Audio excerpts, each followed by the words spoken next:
Vamos agora dar continuidade à palestra do professor Severino Celestino. Aqui, no vídeo 2, você vai descobrir verdadeiras preciosidades através dos ensinamentos do estudioso Severino. Nos acompanhe até o final e encha seu coração de sabedoria através desse conteúdo. Se inscreva no canal e compartilhe esse conteúdo para que mais pessoas possam ser beneficiadas por essa luz infinita de conhecimento. E que a mensagem do Mestre Jesus alcance cada vez mais corações. Bem, pessoal, vamos tentar explicar para vocês o processo aqui da interpretação. Que vocês já viram quantos tipos existem, a dificuldade que é desde a origem até o presente. E na verdade, segundo explicam, a tarefa do intérprete é buscar o sentido que o agiógrafo... Quem é o agiógrafo? O escritor, né? O autor do livro. Que você, antes de traduzir, antes de você começar a tentar interpretar um livro, qualquer que seja, ou um versículo, se for um livro, situe ele na Bíblia, que a Bíblia não é um livro, é uma biblioteca. Então, qual é o livro que você está? Se é o Gênesis, Levítico, se é Josué, se é Eclesiástico, se é Eclesiastes, qual é o livro? Quem escreveu, quando escreveu e para quem escreveu. Se você não situar isso na história, você não vai ter condições de interpretar o versículo. Tá certo? Porque aquela árvore que eu mostrei para vocês, imagine que a Torá, o original, está lá na raiz. Então, se você não for na origem, na lógica, vai se perdendo os galhos lá em cima e cada vez você fica mais distante, porque segundo os rabinos, eles dizem que quanto mais próximo você chegar da raiz, mais perto da verdade e do entendimento do versículo você está. Ok? Eu considero a interpretação um quebra-cabeças, que você tem que ir aos pouquinhos, juntando uma pecinha daqui, uma pecinha dali, uma pecinha dacolá. Então a história daqui, do autor, do acontecimento, da condição social, da política, da arqueologia, da história, tudo para você chegar a fechar um entendimento que muitas vezes é seu. Esse é o problema, porque muita gente acha que a Bíblia escreveu aquele versículo para ele. E a gente ainda chega às vezes ao cúmulo e diz assim, eu vou abrir aqui uma página qualquer e ver o que é que Deus mandou para mim. Imagina a nossa importância diante da pequenez que representa o tamanho que é o nosso planeta frente a essa galáxia com bilhões. Diga-me.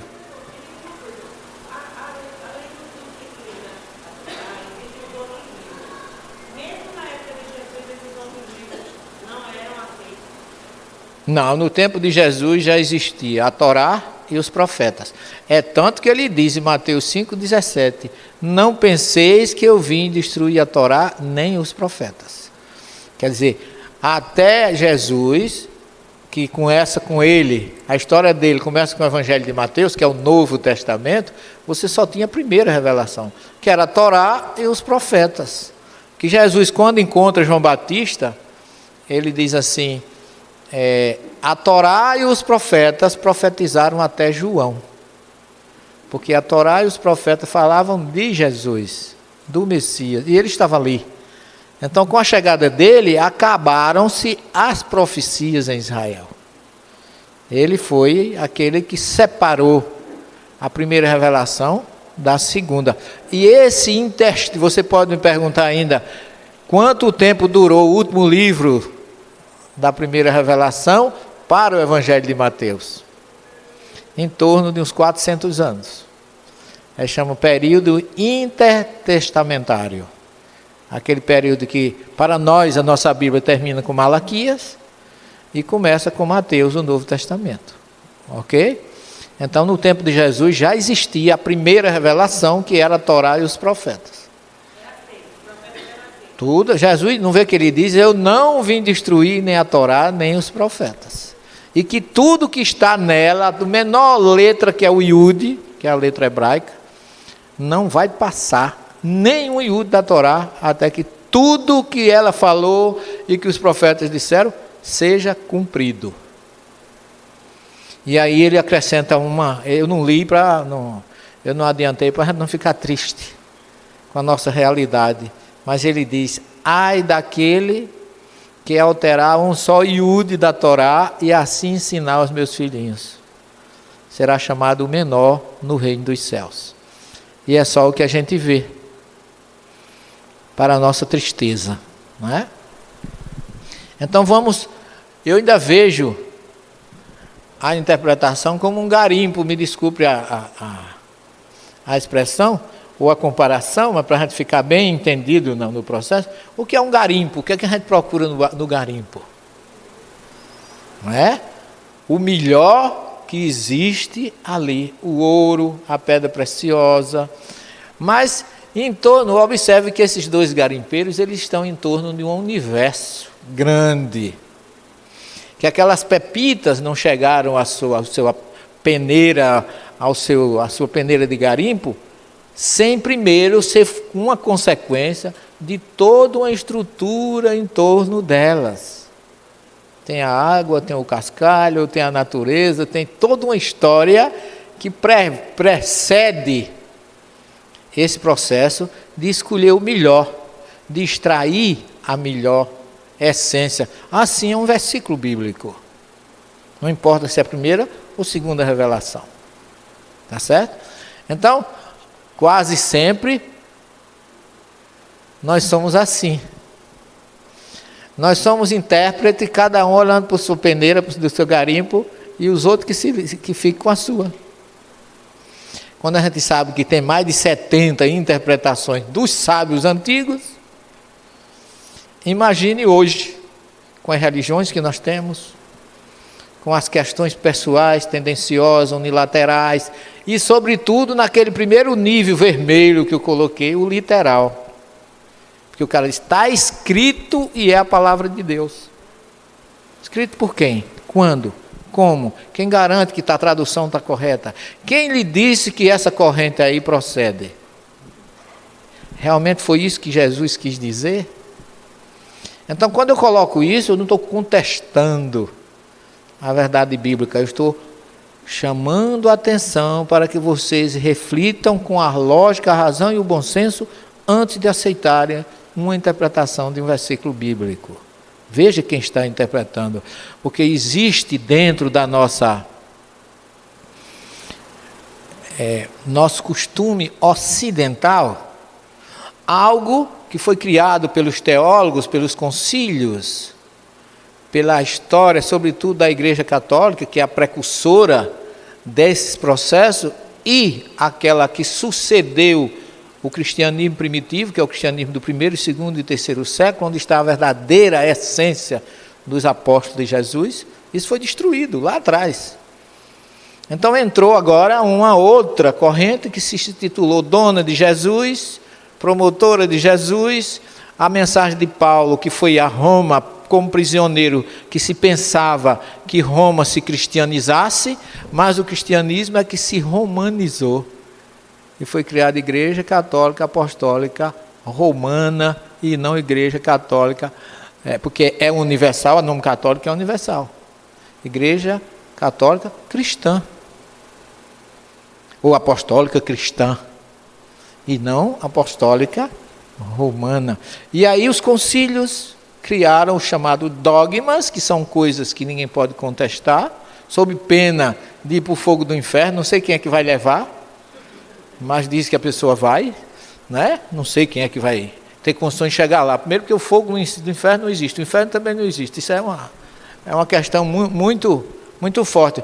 Mas que ninguém, como diz Kardec, com muita propriedade, ninguém ousava colocar o dedo em um versículo da Torá sob pena de ser queimado. Mas a quem cabe o direito de interpretar as Escrituras? Diz Kardec, porque nunca foi titulado teólogo, mas é um dos maiores teólogos que eu conheço, maiores exegetas de interpretação do Evangelho é Kardec. Observe que o Evangelho segundo o Espiritismo, a primeira interpretação dele é de Kardec. Depois é que vem a mensagem dos Espíritos. Mas a primeira Depois dos versículos extraídos, entra Kardec. Depois entra os espíritos. Então ele era um grande exegeta e um grande teólogo. Não escreveu bobagem. E olha que eu sou teólogo, eu sou estudioso, e eu estou com Kardec na mão todos os dias, sobretudo Evangelho segundo o Espiritismo. Então a igreja criou essa coisa de ninguém poder mexer. E aí a gente tem que seguir nesse teorema, ou nesse caminho teológico ocidental, cristão, católico, a história do caminho do burro, que eu narro no meu livro o Sermão do Monte, lá no final. Ele diz que um viajante chega no interior de Minas Gerais, numa cidade, e ele descobriu que a cidade tinha todas as ruas retinhas, só a rua principal era em forma de S. E ele foi perguntar, alguém disse, mas o senhor podia me dizer porque que essas ruas aqui todas são bem retinhas, e só a rua principal da cidade é toda curva? Ele disse, eu não sei não, mas aquele cidadão ali é daqui, ele deve saber, que ele é muito antigo na cidade. E ele foi perguntado, o senhor podia me dizer porque que essa rua, só a principal rua da cidade tem forma de S, e as outras são todas retinhas, bonitinhas? Disse, eu sei, porque isso aqui pertenceu ao meu bisavô. Isso aqui era uma floresta, a cidade não era aqui. Meu bisavô tinha um sítio aqui perto, onde ele plantava café, e ele tinha essa floresta aqui que era fechada para tirar lenha, extração de lenha, madeira, essas coisas. E ele comprou um burro muito bravo, e um dia o burro soltou-se e embreou-se na floresta, e ninguém tinha condições de trazer o burro de volta, até que um dia chegou um vaqueiro profissional, foi lá, capturou o burro e trouxe de volta, e disse, olha, dentro da floresta tem um capim que dá para o senhor soltar as suas vacas lá. Ele disse, mas a floresta é muito fechada. Ele disse, mas o burro deixou um caminho lá, uma lista por onde ele passou, ele quebrou a coisa, então o senhor solta no caminho do burro. Aí ele, no caminho onde foi o burro, ele soltou suas vacas, e as vacas só andam em fila indiana. E onde era o caminho do burro, elas formaram uma vereda. E aquela vereda, os lenhadores utilizaram para extrair madeira da floresta. Então, onde foi o caminho do burro e a vereda das vacas, eles começaram a extrair madeira e fizeram uma estrada carroçável para que os caminhões extraíssem a madeira. E as margens do que foi o caminho do burro, a vereda das vacas e a estrada dos lenhadores, eles fizeram casinhas para fazer suas refeições enquanto extraíam madeira. Veio a civilização e eles construíram onde eram as casas de madeira dos lenhadores, as casas da cidade. Então a cidade cresceu e a rua central ficou torta porque ninguém quis mudar o caminho do burro. E eu digo, mesmo assim, é a interpretação dos evangelhos sob a ótica dos outros. Acho que quem mexer vai ser condenado e ninguém quer mudar o caminho do burro. Então o que o pastor disse, o que a freira disse, o que a professora do catecismo falou, é aquilo e acabou. Mas nós, depois da doutrina espírita, nós temos que mudar o caminho do burro, e usar a lógica, a razão e o bom senso para realmente encontrar o caminho mais reto, mais próximo para se chegar ao caminho de Jesus. Porque nessa condição onde cada um puxa a brasa para a sua sardinha e se perde nas metáforas, nos dogmas, você não chega a lugar nenhum. E o nosso humilde papel aqui é exatamente alertar vocês para isso. Olha esse rapaz, ele está ignorando toda uma natureza em torno dele, porque ele está só fixado aqui. É importante que a gente se fixe num ponto que a gente quer atingir, o ensino moral, ético e espiritual de Jesus, mas sem esquecer as raízes desse conhecimento que vai dar suporte a você, de onde é que ele vem, como veio e por onde passou. E é uma coxa de retalhos, nós temos que saber unir todas as peçazinhas do caminho, desde a Torá escrita até a chegar às nossas mãos através dos séculos, por onde passou. É realmente um trabalho, me desculpe a expressão, artesanato, não é? Você tem que sair juntando cada pecinha. É uma coxa de retalhos, aonde suas peças representam mais de 3.500 anos de acontecimentos e revelações em torno da revelação recebida por Moisés. Lembre-se que Moisés recebeu a raiz da nossa árvore, com a Torá.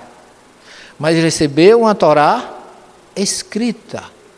Mas Deus diz assim: guarda o dia de sábado. Está lá. Mas guardar como? Como é que a gente vai fazer para não fazer nada no dia de sábado se a gente tem que comer?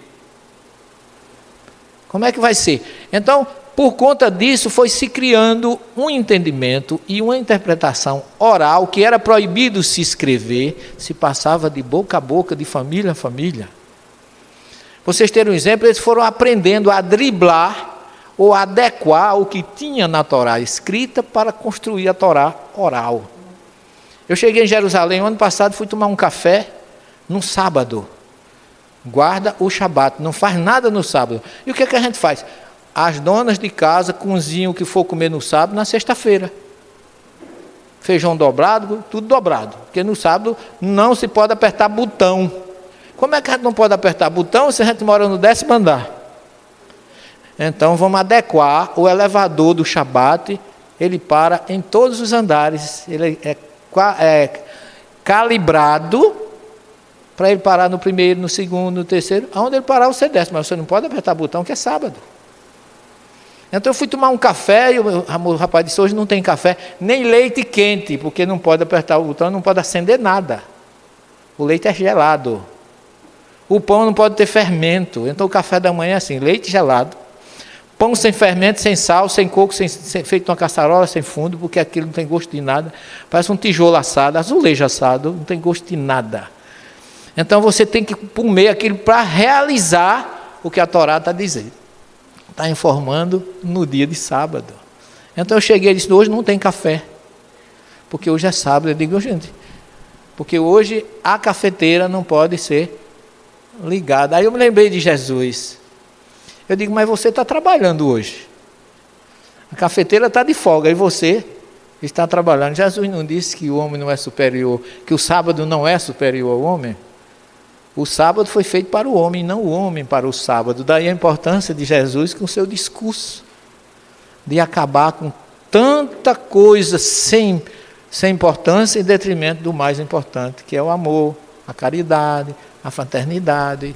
Tem muitos e muitos exemplos assim no próprio Evangelho, que a gente descobre que a questão que os fariseus eram ortodoxos, cobravam isso, e Jesus encontrava um Talmud ou interpretação oral com adequação, com racionalidade e com lógica, razão e bom senso, como nos ensinou Kardec. Como encontrar e montar essas peças dessa coxa de retalho? Representa, na verdade, um grande iceberg onde a gente só conhece essa parte e o restante fica na dependência de 3.600 anos de interpretação dos outros. E aí as pessoas acham condenação à religião do outro na Bíblia. Descobre o Espiritismo do Deuteronômio, um livro escrito há quase 4.000 anos atrás. O Espiritismo tem 160 e poucos anos, não é isso? Quem é bom na matemática aí, 1857 para agora, 160, né? Então, como é que poderia estar na Bíblia se foi escrita na Torá há mais de 3.600 anos? E tem gente que afirma categoricamente: vocês estão no inferno que Moisés condenou. Eu digo: nós seríamos os mais privilegiados, que Moisés já ia ser um grande profeta, de saber que daqui a 3.500 anos vai ser fundada uma doutrina que eu vou condenar agora. Então a importância da gente conhecer a história, né? Dificuldades de tradução e interpretação da Torá. O conhecimento da língua é uma das coisas mais difíceis. Por quê? Porque o hebraico é construído de tal forma que a substituição de uma vogal pode alterar completamente o significado de uma palavra.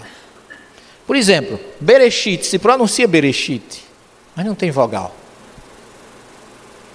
Aí você não sabe se é Bereshit, Barashit, que pode ser Barashit, e se disser Barashit, eu estou dizendo, construiu em 6, Deus criou em 6 dias, olha aí. Bereshit é no princípio, mas Barashit significa criado em 6. Qual é o que está lá? Será assim: Criou em 6 dias Deus os céus e a terra, logo no primeiro versículo, ou no princípio, que Bereshit é B, Rosh, ou Reshit é princípio, início. Então Bereshit é no, B, esse B aí dá a intenção de em, sobre, no. Aí por isso se traduz como no princípio. Geralmente a gente entende o significado de uma palavra na Torá pelo contexto no qual ela é utilizada, mas algumas frases podem até parecer nos deixar intrigados. Isso aqui é a primeira revelação no Sinai foi essa. Aqui, meus queridos irmãos, está a raiz da nossa árvore que nós vimos lá atrás, que deu origem às flores, os frutos e as sementes das interpretações no planeta todo. Começa tudo nesse primeiro versículo, Bereshit, Bara, Elohim, Et Hashamayim, Ve'et Haaretz, que significa, houve uma época em que Deus começou a criar as águas e a terra, que todo mundo traduz no princípio, criou Deus os céus e a terra, já diferente. Na nossa obra Bereshit, nós, com essa primeira linha, nós escrevemos 26 páginas, para tentar explicar o que tem aqui. Então, não podemos fugir da raiz, da revelação de Moisés. Nem Jesus fugiu. O sermão está aí. Caminho para a felicidade. Qual é o caminho para a felicidade? Ouviste que foi dito: ama teu amigo, odeia o teu inimigo. Isso eles dizem, mas eu, porém, vos digo. Quer dizer, Jesus criou um Talmud pessoal. Aonde ele está? No Sermão do Monte. É onde nós encontramos tudo que você possa buscar para a nossa mudança, para o nosso melhoramento, está no Sermão do Monte. Tem tudo, não falta nada. Porque a Torá, na verdade, é a Torá escrita, que ela não vem dessa forma de livro, ela vem assim em rolo, chamam Megillah, ou Megilat Torá, que é rolo da Torá em hebraico, palavra feminina, é feita com essa estrutura que você gira para um lado ou para o outro e localiza Gênesis, Levítico, Número, Deuteronômio, aí. Então, tudo que Jesus disse que não veio destruir a Torá nem os profetas, está aqui. Só que Deus mandou um código que eles tinham que realizar obedecendo. Mas como entender esse código? Quem ia interpretar esse código para eles seguirem? O que fazer no sábado, se não podia, tinha que ficar sentado? Porque a palavra Shabat vem do verbo lashev, que significa sentar, imóvel. Porque ele diz, 6 dias trabalharás, no 7º descansarás. Então, Shabat, imóvel.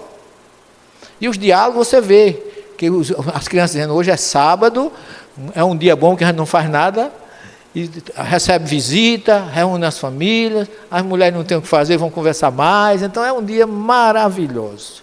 Então faz parte. Agora, como conciliar o que está escrito na prática? Esse é o problema, essa é uma solução que quem encontrou foi o Talmud. Agora, essa frase está onde? Quem conhece essa frase? Moisés abriu o caminho, Jesus continua a obra e o Espiritismo arrematará. Onde é que tem essa frase? Evangelho segundo Espiritismo, capítulo 1. Não é de Kardec, é de um espírito israelita, que ele dá uma mensagem mostrando que Kardec, ao contrário que muitos espíritas, lamentavelmente, dizem que a lei antiga não vale nada, o primeiro capítulo do Evangelho segundo o Espiritismo, Kardec intitulou, não vim destruir a lei. Como é que um espírita pode dizer que o Velho Testamento não tem importância, se o nosso codificador maior utilizou o primeiro capítulo do Evangelho, não foi do Velho Testamento?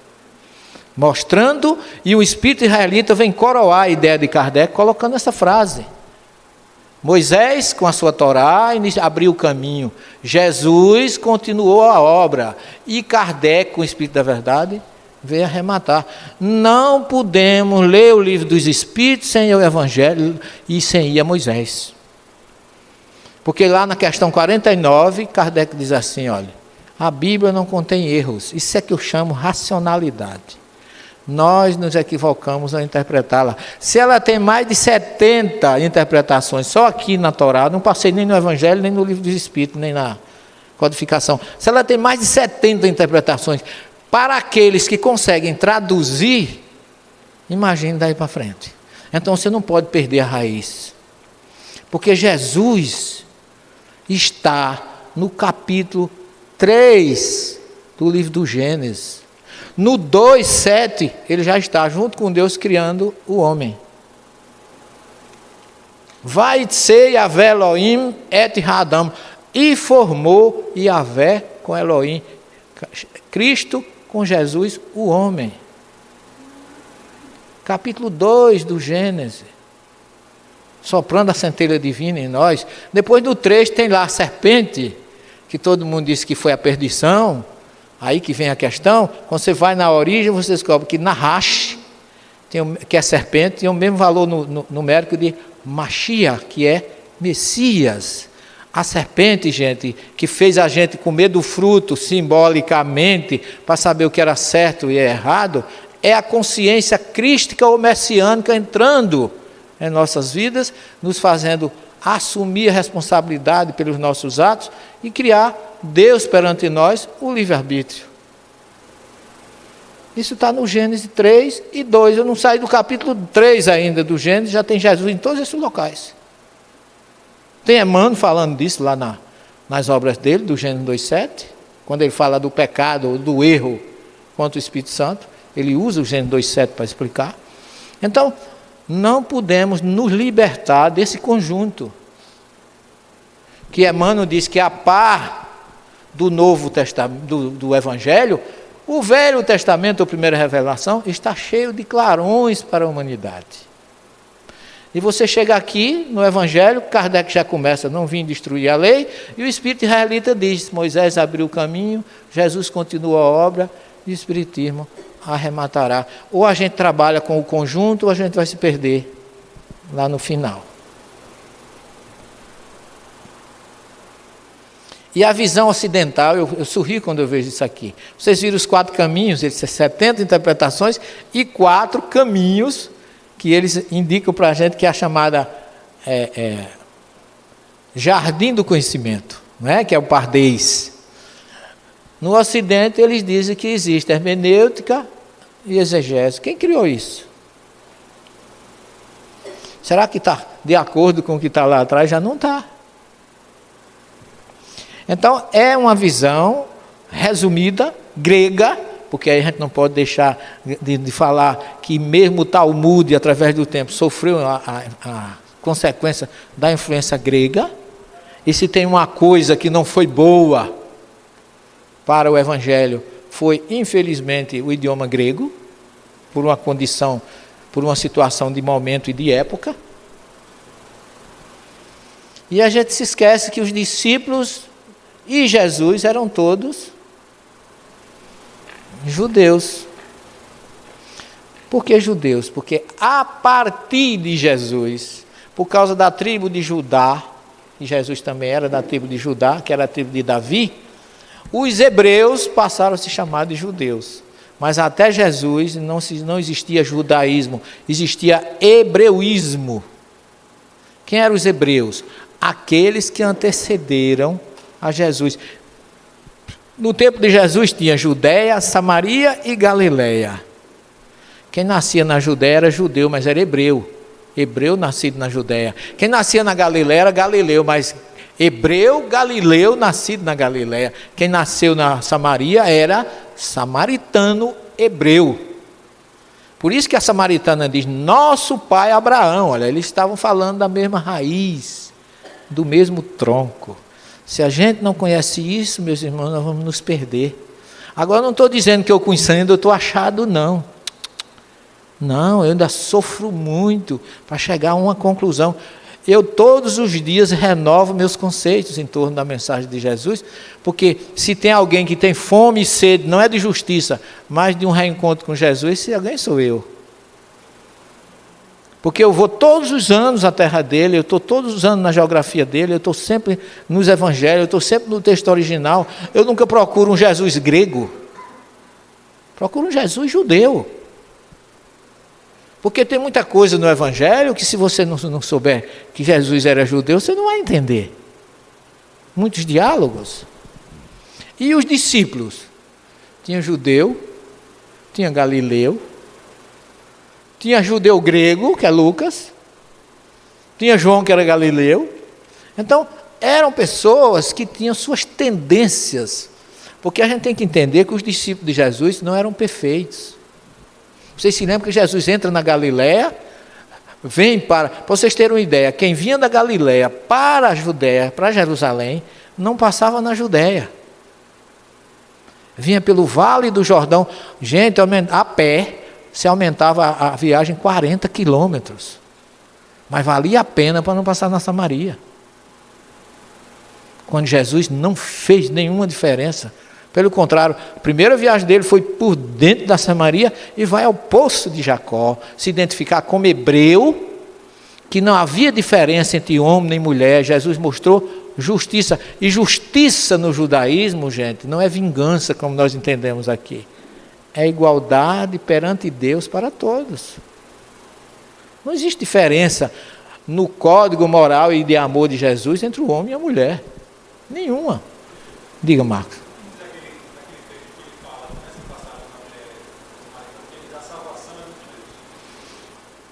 Ele fala que a salvação veio pelo judeu, porque ele era judeu. Ele está falando aí de etimologia. Salvação vem do judeu, porque ele nasceu judeu. E ele era o representante maior. Não é que os judeus fossem os únicos. Entendeu? Fossem os melhores. Salvação veio pelos judeus. Tá certo? É como se eu dissesse assim, essa informação que vocês estão recebendo agora veio pelos Alagoas-Grandenses, que é a cidade que eu nasci. Tá certo? Mas não significa que vocês não tenham direito e que por eu ser judeu, eu sou o melhor. Jesus nasceu judeu, como eu coloco bem, por uma condição de escolha dele mesmo, porque naquele momento ele precisava trazer aquele conceito novo, que talvez não fosse nem projeto dele vir, mas ele viu a coisa tão conturbada que ele disse, eu vou descer para poder dar uma arrumada na casa, depois eu subo. Ok? Interpretar um evangelho envolve algumas coisinhas. Primeiro, quem é o autor do evangelho? Qual a sua condição? Quando ele escreveu? Qual era o objetivo? Porque nós temos 4 evangelhos, 3 são sinóticos, quer dizer, sim do grego é mesma visão, mesma colocação ótica, mesma organização para uma única visão. Mas não significa que são iguais. Que é Mateus, Marcos e Lucas. E o quarto, que é João, que é um galileu, irmão de Tiago. Ele era galileu e ele tinha uma visão diferente. É tanto que ele começa falando que Jesus não foi bem recebido pelos judeus.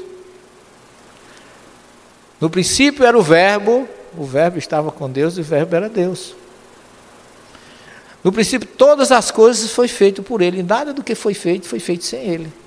Nele estava a vida e a vida era a luz dos homens. A luz respondeu nas trevas, mas as trevas não a compreenderam. Então, ele está querendo dizer que os judeus estavam envolvidos pelas trevas e não entenderam Jesus. Por isso que houve um homem enviado por Deus, cujo nome era João, que veio para dar testemunho da luz. Ele não era a luz, mas veio para dar testemunho da luz, que é Jesus. A luz verdadeira. Então, você observa que ele começa, como o Velho Testamento, no princípio criou Deus os céus e a terra, a palavra é a mesma. No princípio era o verbo criador que estava com Deus, que era Jesus. O verbo se fez carne. Como as pessoas criaram o dogma que Jesus é Deus, então Deus se transformou em carne e habitou entre nós. Jesus nunca disse que era Deus. E quando eu digo que Jesus não... Digo não. Quando eu concluo pela história que Jesus não era Deus, eu não estou sendo nem contra Deus, nem contra Jesus. Eu estou colocando, dando a César o que é de César. Porque Jesus não aceitou ser chamado de bom. Alguém o chama de bom mestre, ele diz, quem me chama de bom? Bom é meu Pai que está nos céus. Quando Salomé pede a ele para colocar os 2 filhos, João à direita e outro à esquerda, quando ele estivesse no seu reino, que eram os 2 filhos dela, a esposa de Zebedeu, porque mulher só pede pouco, né? Só queria ir, Joãozinho à direita, Tiaguinho à esquerda, e está tudo resolvido o problema. Os discípulos, os outros 10, ficaram chateadérrimo, aborrecido com aquela mulher intransigente que toma a frente, que é o melhor para os filhos dela. E Jesus dá uma resposta fantástica, porque ele diz assim, mulher, você não sabe o que você está me pedindo. Eles estão preparados para beber o cálice que eu vou beber, e os discípulos disseram, nós estamos, Senhor, sim, vocês estão preparados para beber o cálice que eu vou beber. Agora, quanto a sentar à minha direita e à minha esquerda, não cabe a mim decidir, mas só o meu Pai que está nos céus. Eu acho essa passagem tão forte, porque as pessoas dizem que Jesus era Deus, por um único momento que Jesus diz assim, eu e o Pai somos um, porque ele representava a vontade de Deus aqui. Eu sou o enviado do meu Pai, eu vim fazer a vontade do meu Pai, por isso que ele diz que ele e o Pai é um. E só tem essa passagem. Até na hora que ele se despede, Pai, chegou a minha hora, honra teu filho com a honra que eu tinha, quando eu me encontrava contigo antes da criação dos céus e da terra. Jesus está fazendo oração a ele mesmo? Se for possível, afasta de mim esse cálice. Então, é uma declaração, uma oração entre um pai e um filho, que até na cruz, quando ele expira, ele disse, Pai, em tuas mãos eu entrego o meu espírito. Tem alguma dúvida de que Jesus falou que não era Deus, gente? Porque é tão fácil. Por quê? Porque existe um dogma que quem disser que não é, está condenado ao fogo do inferno. Mas quero aí, tenha calma, onde é que fica o inferno, onde é que fica o fogo? Eu quero saber. Que na verdade não há razão para se agir assim. Como se fosse ou como eu quero, ou não tem mais saída.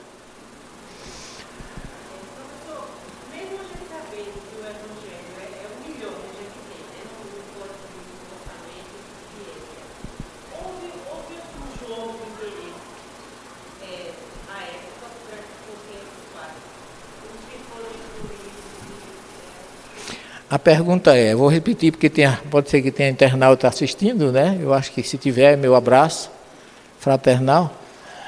Logicamente que a construção dos evangelhos teve um jogo muito grande de interesse da própria igreja, tá certo?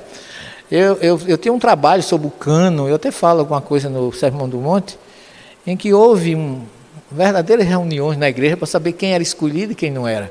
Você não sabe as contendas que houveram para que a epístola de Tiago, irmão de Jesus, não entrasse no cânon, porque ela se opõe a alguns ensinamentos de Paulo. Então vai por aí afora, o Evangelho de Tomé, como é que Jesus teve Pedro como discípulo e não tem o Evangelho de Pedro? Não é? E que ele disse que declarou que ele era tão importante. Não é? Porque é que de 4 evangelistas, só dois conviveram com Jesus, que foi Mateus, que era cobrador de imposto, e João, o discípulo bem amado. Mas Marcos e Lucas nunca viveram com ele. Então a história que infelizmente, eu digo infelizmente aqui por uma questão de exigência científica e histórica, as maiores colaborações que a gente tem sobre a existência de Jesus e sua história é por um judeu chamado Flávio Josefo, na sua história. Tá certo? E temos algumas coisas entre os essênios em Qumran, que tem um grande trabalho feito por Geza Vermeer, que é um dos grandes pesquisadores, que eu tenho maior atenção aos trabalhos dele, que provam isso, através dos escritos descobertos em Qumran. Mas o resto, minha filha, é a história dos discípulos, cada um contou a sua. E cada um tinha a sua tendência. E isso foi escrito, o primeiro, que é Marcos, que foi aproximadamente por volta do ano 60, 35 anos depois de Jesus ter sido crucificado. Depois vem Mateus, mais ou menos uns 40, Lucas, mais ou menos uns 50, e João até uns 70, 80 depois. Então é uma coisa assim meio... Não estou sendo contra, eu estou alertando para que a gente... Porque apesar de tudo, a história que a gente tem é belíssima.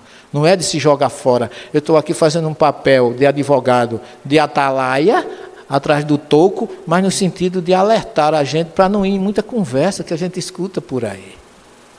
Tá certo? De achar que só um grupo está salvo, quer dizer, Jesus salva um grupo e outro não. Eu tenho um irmão que diz assim, eu gosto tanto de você, mas todo dia eu penso, ai meu Deus, eu estou salvo, meu irmão não. Eu me pergunto, quer dizer, o Jesus que você conhece, que antes de você conhecer, você não deixou de ser meu irmão, porque é filho do meu pai? Você me amava, não dizia que eu estava no inferno. Agora depois você conheceu esse Cristo que você disse que é bom, agora ele separou a gente, você está no céu e eu no inferno. Quer dizer, ir para o céu pertencer à tua religião? Significa a tua religião no meio de 1.500 facções só de protestantes? Fora as igrejas ortodoxas, ortodoxa russa, grega, maronita, copta, que são outras igrejas ortodoxas que nem papa tem patriarca. Então fica difícil de você saber com quem está a verdade. Meu filho, busque um caminho para Jesus no amor, na fraternidade, na solidariedade e no perdão que ele nos ensinou. Está aí. Caminho para a felicidade. Não é a felicidade deste mundo, não. É a felicidade de ter cumprido aquilo que ele nos orientou. Então envolve o autor, dentro da tua pergunta, envolve o idioma que foi escrito, a tradução, porque Pápias, um dos grandes pesquisadores, está lá quem quiser ler a coleção patrística, ele viveu em Herápolis, onde foi sacrificado Filipe, o quinto discípulo de Jesus, lá perto de Laodiceia, que está aqui presente minha amiga, ela e Lucas, seu filho. Mas Laodiceia é uma cidade que fica bem pertinho de Pamukkale, porque tem Pamukkale e Pucanale, ou Çanakkale, lá perto do Estreito de Dardanela, na Turquia. Lá perto de Pamukkale tem uma cidade chamada Laodiceia, que é a antiga fundada comunidade por João, e tem uma cidade greco-romana chamada Herápolis. E ali morreu Filipe, crucificado numa cruz em forma de X. Ele e suas filhas, lá tem até um martirólogo de Filipe, que eu coloco nesse meu livro Comunidade do Caminho. Ali, Pápias diz que viveu ali, ele escreve que Mateus escreveu os originais do seu evangelho em hebraico. E divulgou. É a prova que nós temos que começou na língua de Jesus. Depois é que houve as diferenciações. E aí vai a longa história que vocês mais ou menos já sabem. E não tenham raiva de mim, mas eu não tenho culpa de ter ido atrás e encontrado essas coisas, né? A história do Evangelho, a geografia, onde foi escrito, a arqueologia também entra por tabela, tá certo? A cultura que envolvia aquela época. Qual era a cultura? Romana, grega, judaica. Os costumes da época, que é importante, quando você vê Sara oferecendo a Abraão, a sua escrava Agar, para deitar com ele, para ela dar um descendente a ele, você diz, isso é uma raridade, é uma mulher que chama o marido, tu vai dormir com a minha empregada hoje para me dar um filho, isso é uma coisa que...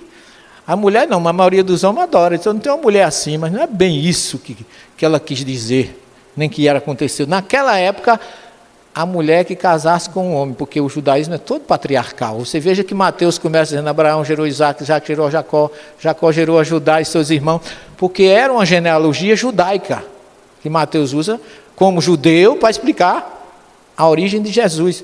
Se a mulher em 10 anos não desse um filho, por isso que as mulheres daquela época estéreis, como Sara, como Isabel, e como a mãe de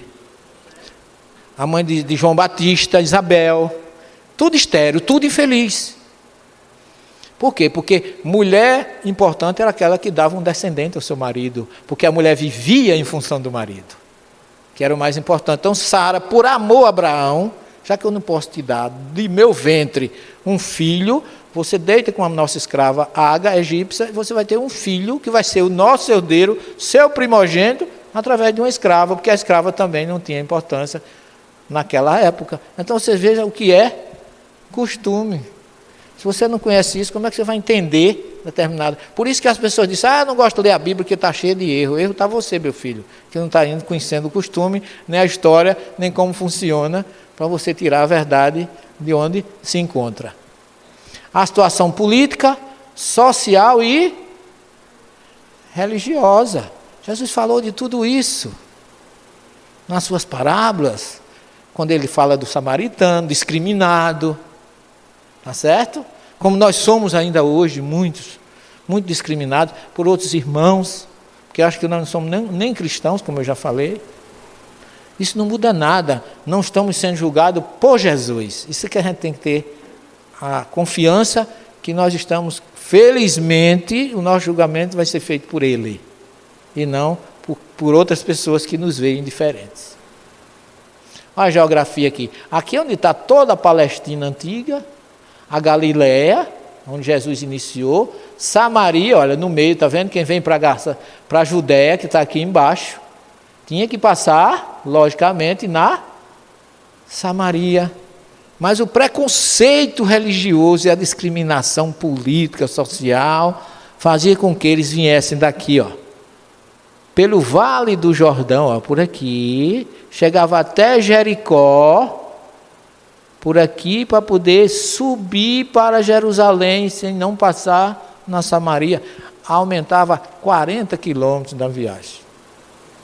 Mas a questão política é antiga. Aqui já é outra, mas é o mesmo, Palestina no Novo Testamento, para você ver Samaria, Judéia e Galileia, lá onde está o mar da Galileia, aqui. Não podemos deixar de fora a tradição rabínica dos evangelhos, porque eles é que começaram as interpretações. Essa é uma obra que eu recomendo, o Evangelho e a Tradição Rabínica, do escritor Michel Rameau, da edição Loyola. E eu indico também Gesa Vermet, que tem muito o Jesus judeu, o verdadeiro Evangelho de Jesus, Qumran. Ele foi um dos maiores pesquisadores franceses que eu conheço. E aqui você tem, tradição rabínica é igual a Talmud. Porque essa tradição rabínica, gente, é o que eles pegaram da Torá e interpretaram. Que começou exatamente num estudo que eles faziam, e ainda hoje fazem, mas hoje não mais tanto, porque a Torá escrita de Moisés era lida e interpretada por eles. Só que ninguém podia escrever a interpretação. Tem que ficar com eles. Era uma espécie de segredo de maçonaria, só ali entrar. Não podia passar adiante. E era proibido escrever a Torá oral, sabiam? Não podia. Por isso que eles tinham a grande assembleia, que eu falei lá no começo, dos 70, que era para ajudar nisso. E tudo começa com a Torá, que é o quê? Está aqui, ó. Lei de Moisés, Torá. Aqui é Torá escrita em hebraico cursivo. Aqui está escrito Torá, que já é outra letra diferente, né? Aqui também, lembra-te da Torá que Moisés trouxe para Israel e etc, etc. E o que é a Torá? Ensino. Torá é mais ensino do que lei ou revelação divina. É a escritura mais importante do judaísmo. É o livro sagrado por excelência. Esse é a lei, esqueçam. Porque nenhum judeu aceita que a Torá seja lei. Torá é revelação divina. Lei aprisiona e revelação liberta. Ok? Então é nesse sentido que nós já estamos bem pertinho. Nossa mãe. Toda vez que eles leem a Torá, eles recitam essa oração. Baruch atah Adonai Elohei melech haolam Axé Natanilano Torá. Graças te damos, ó Deus de Israel, Rei do mundo, o qual nos revelaste a Torá, a verdade da vida no mundo.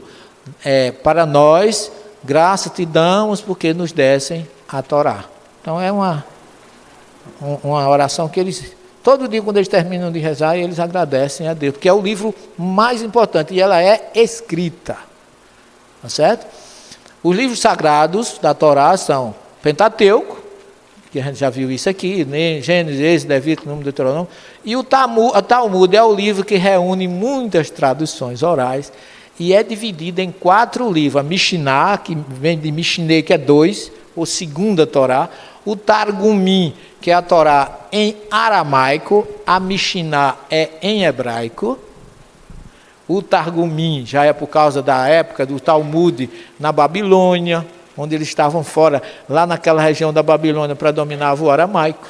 Então eles fizeram uma tradução, a cópia da Mishnah em hebraico para o aramaico, e o Midrashim, que é aquele terceiro nível, que é o nível de interpretação que Jesus utilizava.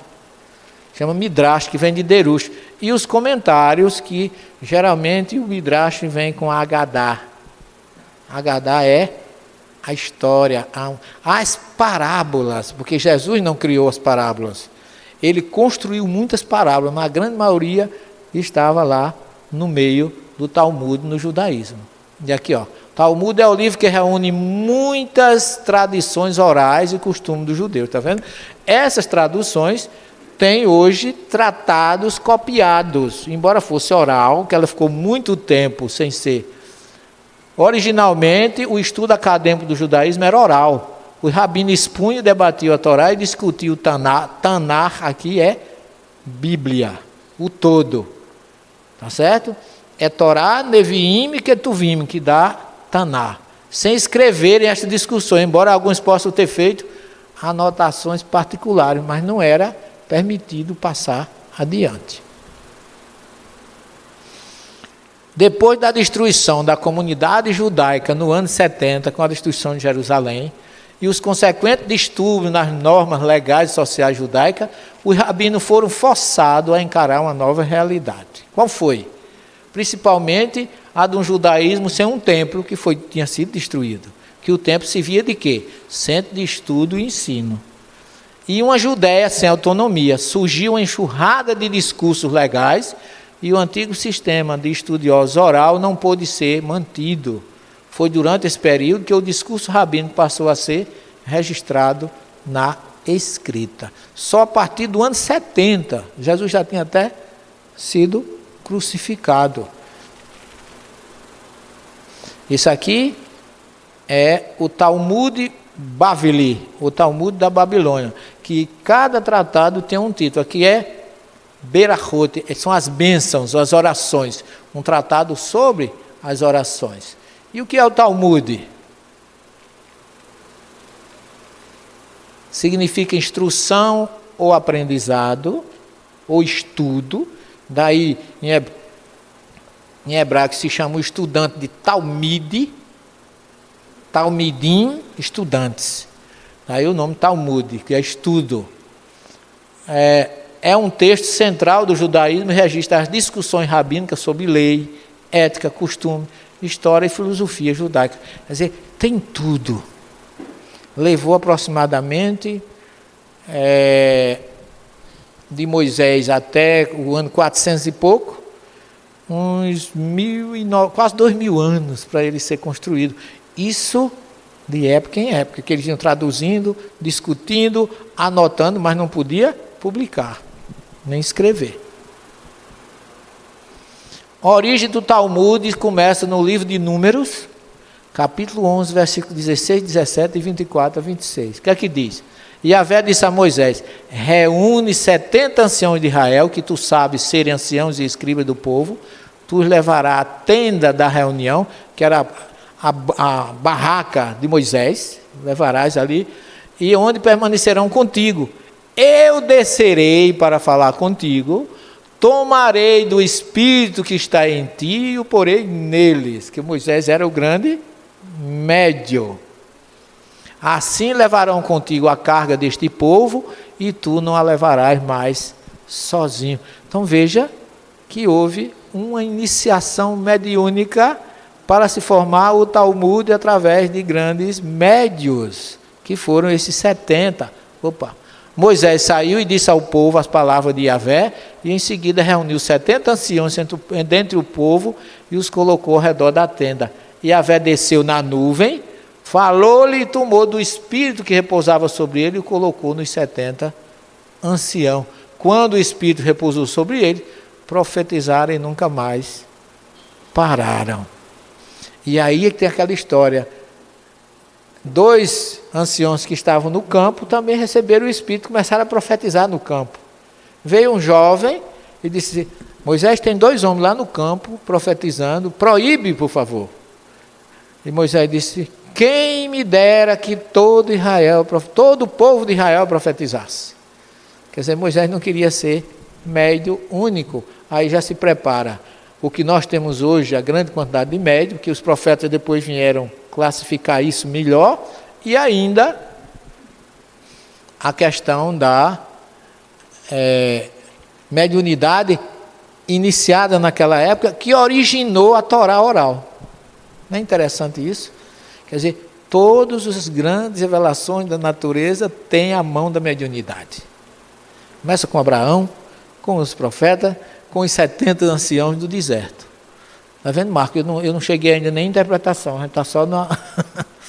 O grande sinédrio, já ouviram falar no grande sinédrio? Jesus foi julgado, a gente viu lá na casa de Caifás, lembra, Fátima e Babi, ali a nossa querida? Se lembra lá na casa de Caifás, onde Jesus... De frente ali tinha o grande sinédrio, Jesus assistiu à sua condenação. Ele preso lá numa piscina não, uma cisterna seca, e ele assistiu todo o debate entre eles e a sua condenação. Porque baseado nesse precedente sagrado da época de Moisés, criou-se na época do segundo templo, que é a época de Jesus, a instrução dos homens da grande assembleia, também conhecido como os homens da grande sinagoga ou sinédrio. O que é que eles faziam? Compunham-se de 70 escribas, em hebraico, Sefer é livro, e Sofer é escritor, escribas, Soferim em hebraico, e sacerdotes eruditos que eram presididos por um sumo sacerdote. Lá os 70 era presidido por Moisés, aqui por um sumo sacerdote, que vocês veem, Paulo é julgado lá no governo Félix, lá em Cesareia, quando ele está preso antes de ir para Roma, por um sinédrio. Que o presidente era um saduceu, que aí ele diz: eu sou Paulo de Tarso, eu sou Saulo de Tarso, da tribo de Benjamim, e acredito na ressurreição, porque os escribas não acreditavam, os saduceus não acreditavam, e eles começaram uma briga. Paulo foi muito inteligente, jogou um contra os outros, ficou só assistindo, porque ele sabia onde ele poderia entrar no âmago da questão. Então eles eram presididos por um sumo sacerdote. Ações deles, decretar leis adicionais, regulamento, deram início a novos costumes, instituíram muitas observâncias, cerimônias rituais, estabeleceram o esquema essencial para a liturgia da sinagoga. Legislavam oralmente e era proibido qualquer registro por escrito de qualquer lei ou regulamento realizado pelos homens da grande assembleia. Por isso que no tempo de Jesus ainda não tinha um Talmud, gente. Ele só foi se consubstanciar depois que Jesus foi crucificado, ou seja, Jesus veio numa turbulência ainda de interpretação oral da grande assembleia. Por isso que ele diz: ouviste o que foi dito aos antigos. Eu, porém, vos digo. Ele tinha que deixar um discurso passando a limpo toda essa turbulência do passado, e está aí, Sermão do Monte. Então nós estamos quase no horário, né? Não é, Marco? Que pena. Mas deixa eu ver se eu tenho mais alguma coisa aqui. Os mestres da Mishiná se chamavam Tanaim, com receio de não lembrarem da lei oral, escrevia e guardava secretamente como anotações pessoais. Isso durou até aproximadamente 200 anos depois de Jesus. Quando é que isso começa? Hilel foi um grande escriba, que depois de Cristo foi o primeiro rabino a tentar estabelecer alguma ordem no caos, dizendo assim: a gente precisa escrever isso e anotar, mas era proibido. Quem conseguiu foi Judá Hanassi, que propôs registrar sozinho por escrito as leis da Mishiná. Então esse é o grande herói de se ter hoje uma Torá escrita. E aí os judeus acreditam que a Torá inteira, os 5 livros de Moisés, foi escrito por Moisés, segundo, ditada por Deus. Isso inclui todos os eventos nela registrados, desde o tempo da criação até o Devarim, que é o Deuteronômio, que é escrito como testemunho de Moisés. Foi escrito por ordem expressa de Deus. Deus ditou o livro como se Moisés estivesse dirigindo ao povo. Isso é o que os rabinos declaram.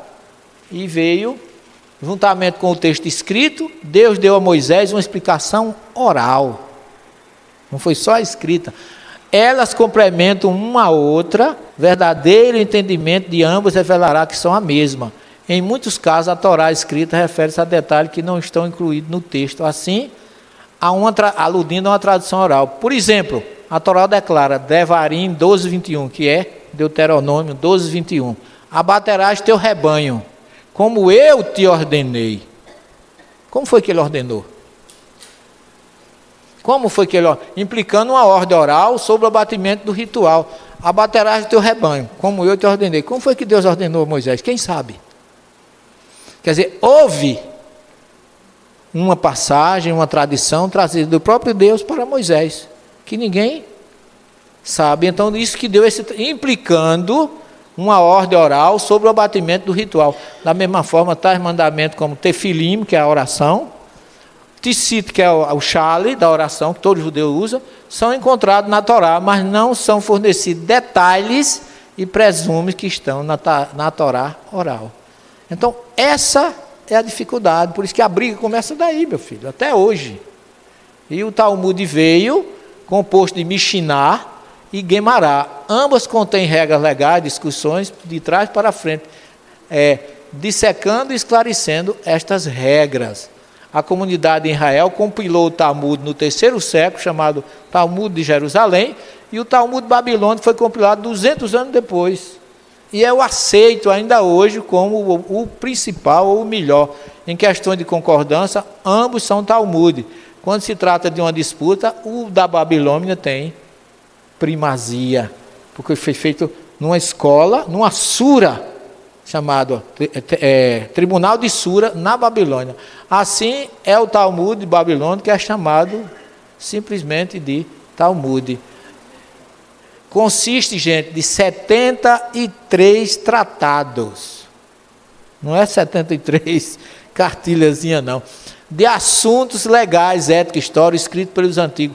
Foi publicado pela primeira vez no ano 499, já no 5º século. Então Jesus tinha que deixar o seu Talmud no sermão. Estou encerrando, viu, minha filha? Eu vou só mostrar. O judaísmo ortodoxo baseia suas leis geralmente nessas discussões. Está ele aqui, ó.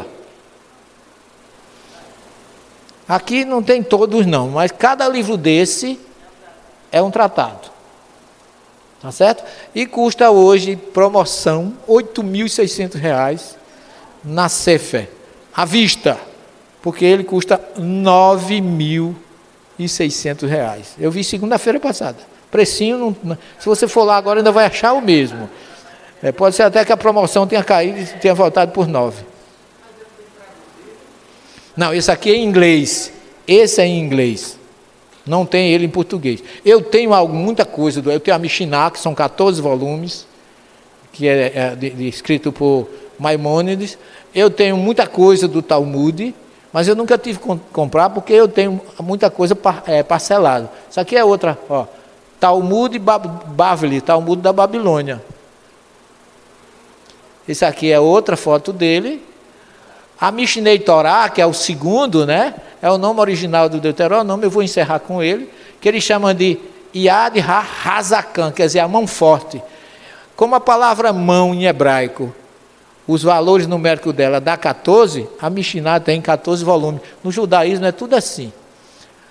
Deixa eu só adiantar aqui para vocês verem a Mishnah, tá vendo?